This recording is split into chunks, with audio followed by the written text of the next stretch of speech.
감사합니다.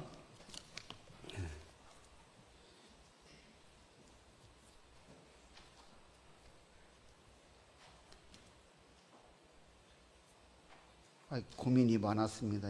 오늘 본문을 가지고 설교를 하는데 제가 긴 시간을 준비를 못했고, 그래서 제가 하는 설교가 완전할 수가 없습니다. 그러나 나름대로 준비했습니다. 한번 같이 은혜를 나누기를 소망합니다. 우리 사회는 불과 몇십 년 전만 해도 비록 넉넉하지는 못했지만 떡 한 조각이라도 이웃과 나누어 먹고 기쁨과 슬픔도 함께하며 서로 돕고 사랑하는 이웃 간의 따뜻한 정이 있었습니다. 그런데 경제가 발전하고 물질적으로는 풍요를 누리게 되었지만 이러한 이웃 간의 따뜻함을 잃어버렸습니다.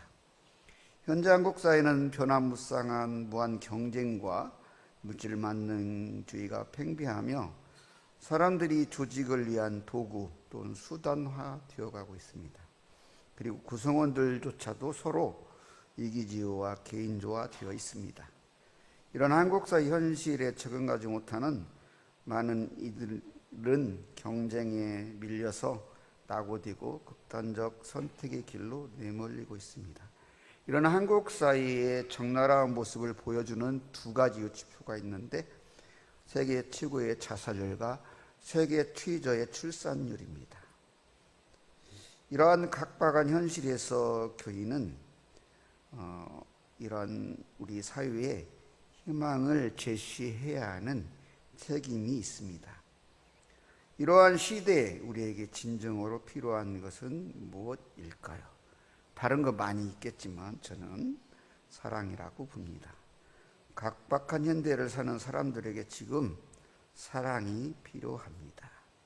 사랑만이 모두를 살릴 수 있는 길입니다. 본문은 율법의 참 정신을 사랑으로 이야기하고 있습니다. 이 시대를 살리려면 우리는 어떻게 해야 할까요? 이게 100% 정답이다 그런 의미는 아닙니다. 본문을 봤을 때 이렇게도 생각할 수 있겠다 생각했습니다. 첫 번째는 먼저 하나님을 사랑해야 합니다. 모든 계명 중 첫째가 무엇입니까? 물었을 때 이러한 서기관의 물음에 예수님께서는 29절에서 30절 말씀, 첫째는 이것이니 이스라엘아 들으라, 주 곧 우리 하나님은 유일한 주시라. 내 마음을 다하고 목숨을 다하고 뜻을 다하고 힘을 다하여 주 너의 하나님을 사랑하라 하신 것이오라고 첫째로 먼저 하나님을 사랑하라고 말씀하셨습니다. 목숨, 뜻, 힘, 원동력이 되는 마음의 중심을 하나님께로 향해서 집중하여 하나님을 사랑해야 합니다. 누가복음 15장에 보면 두 아들이 나오죠. 두 아들 중에 탕자라는 사람은 일찍 아버지의 재산을 반토막 가지고 가가지고 다 허랑방탕하게 쓰고 낭비하고 돌아오죠. 그때 아버지는 맨날 길 어귀에서 그 아들을 기다리다가 그 아들이 돌아오자 기쁨으로 맞이하고 큰 잔치를 열죠. 그런데 큰아들은 아버지의 말에 이렇게 순종을 했는데도 그 아버지의 모습이 못마땅했어요. 왜냐하면 그에게는 진정으로 아버지를 사랑하는 마음이 없었기 때문이에요. 그가 진정 마음으로 아버지를 사랑했다면 그 아버지의 마음으로 그 탕자를 기쁘게 맞이했을 거예요. 이게 마음으로 하나님을 사랑하는 거예요. 두 번째, 모든 행위의 결정인 하나님을 향하도록 영과 육의 모든 동력인 목숨, 영혼을 다해 사랑해야 합니다.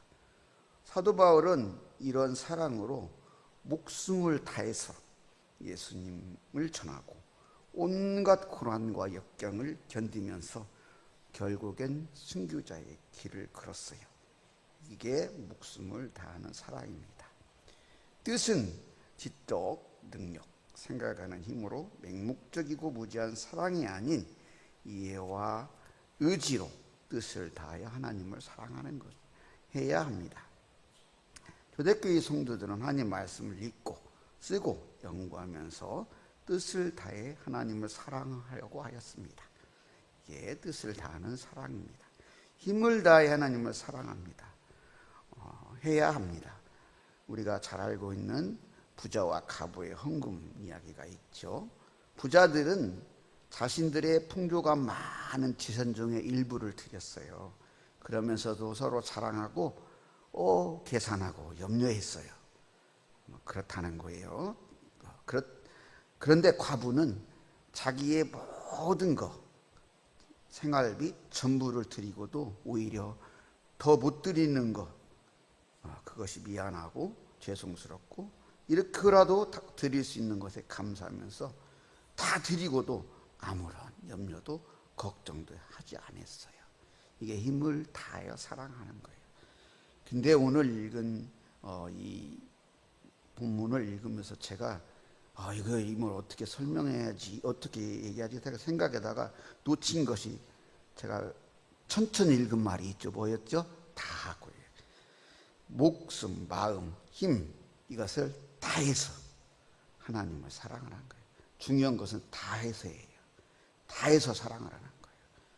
모든 것을 다해서 먼저 하나님을 사랑하라는 겁니다. 이렇게 왜 그러냐면 그 하나님을 사랑할 때 그 사랑으로 이웃도 사랑할 수 있고 이 시대도 그 사랑으로 살릴 수 있기 때문입니다. 그래서 먼저 우리는 하나님을 사랑해야 합니다. 두 번째는 이웃을 나 자신과 같이 사랑해야 합니다. 둘째는 이것이니 내 이웃을 내 자신과 같이 사랑하라 하신 것이라. 이보다 더 큰 계명이 없느니라. 이와 같이 예수님께서는 하나님을 사랑하는 자는 그 자연적인 결과로 이웃을 이렇게 사랑해야 한다고 하셨습니다. 이웃을 사랑하는 것은 하나님을 사랑하는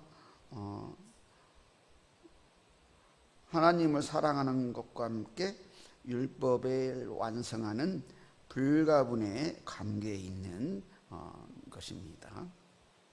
그런데 유대인들에게 이 이웃을 사랑하는 데 있어서 교정이 필요한 게 있었어요. 그냥 이웃에 대한 이해의 문제가 있었어요. 그래서 우리가 보면 누가복음에 제가 예전에 설교됐던 10장에 보면 예수님께서는 사마리아 사람의 비유를 통해서 이웃이 누구인가에 대한 그 물음에 답을 주셨죠. 당시 유대인들은 이 사마리아 사람들은 사람으로도 취급하지 않았어요. 어떻게 보면 상당히 우리나라가 그 동서로 갈려서 동서 이기주의가 있잖아요.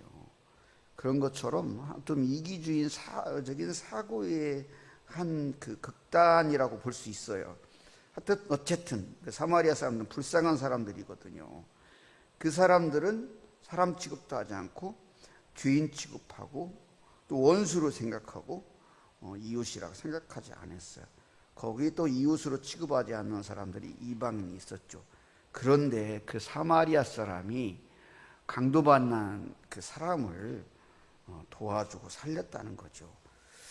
그 본문을 제가 설교를 준비할 때 주석에 보니까 그 일이 실제적인 사건을 이야기로 예수님이 얘기했을 가능성이 높다고 말을 하더라고요. 왜냐하면 그렇지 않았다면 그 이야기를 듣는 유대인은 막 벌컥 화를 내면서 막 그랬을 거라는 얘기죠. 그런 게 없다는 얘기는 그게 없었던 얘기가 아니라는 거죠.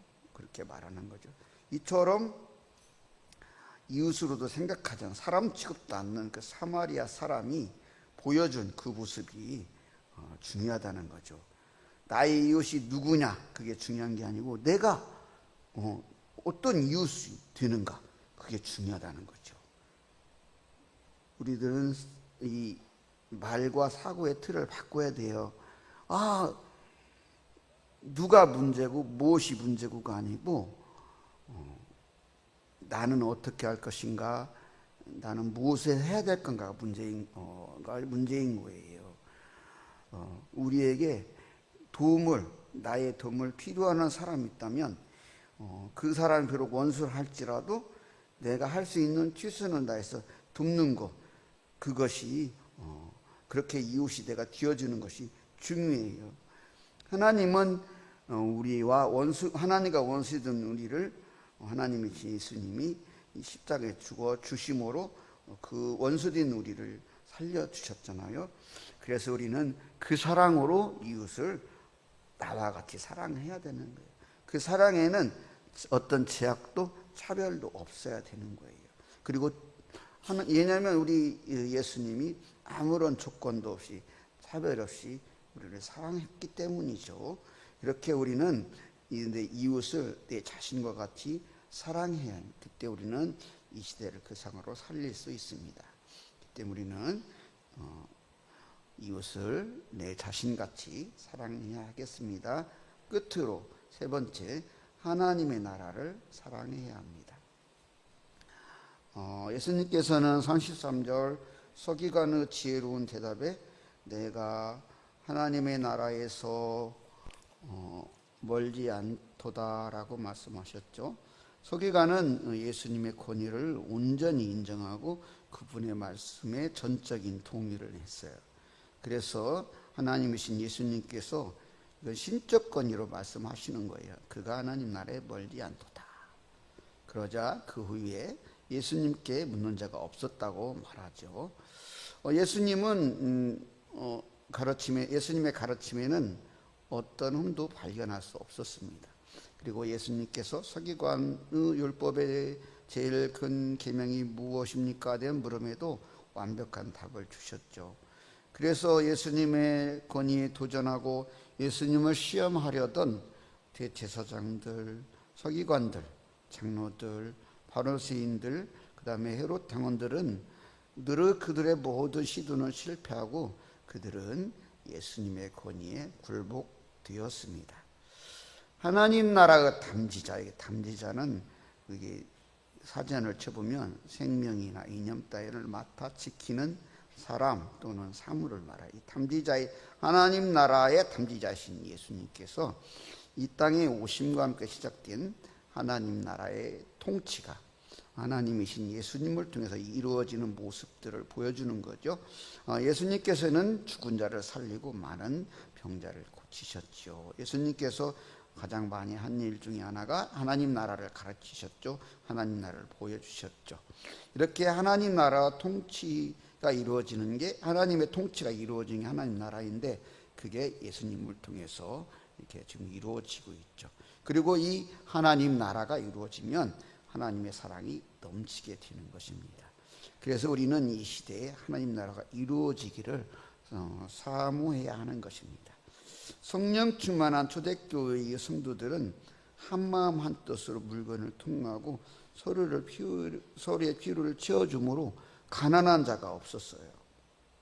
이렇게 우리가 온전히 하나님을 사랑하고 이웃을 내 몸과 같이 사랑함으로 하나님 나라가 이 땅에 이루어지도록 이렇게 이루어가야 하겠어요.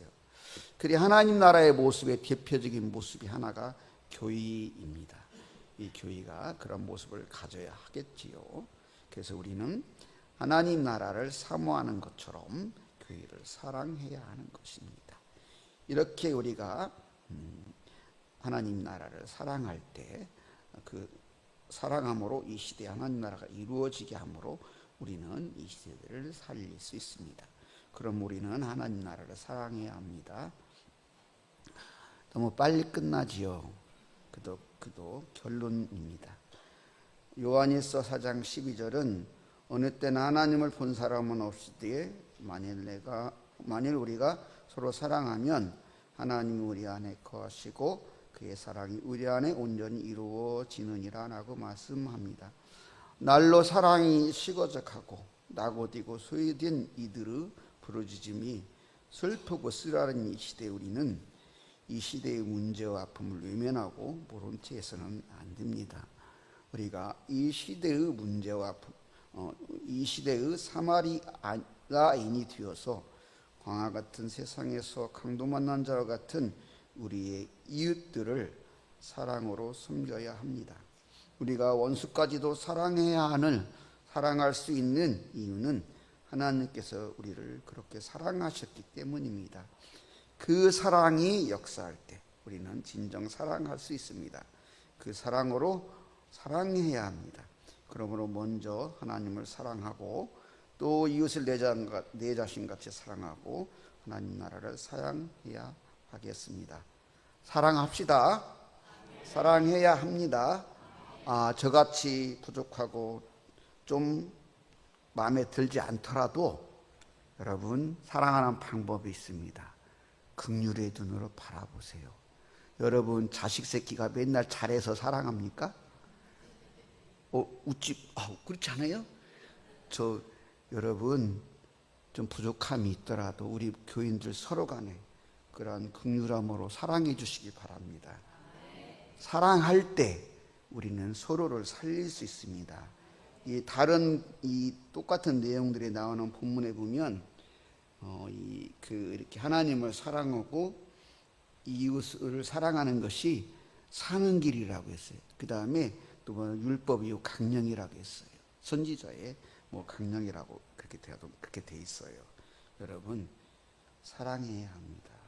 사랑만이 우리를 살릴 수 있는 길입니다. 이렇게 사랑함으로 이 시대를 살리는 봉산교회와 성도님 되시기를 소망합니다.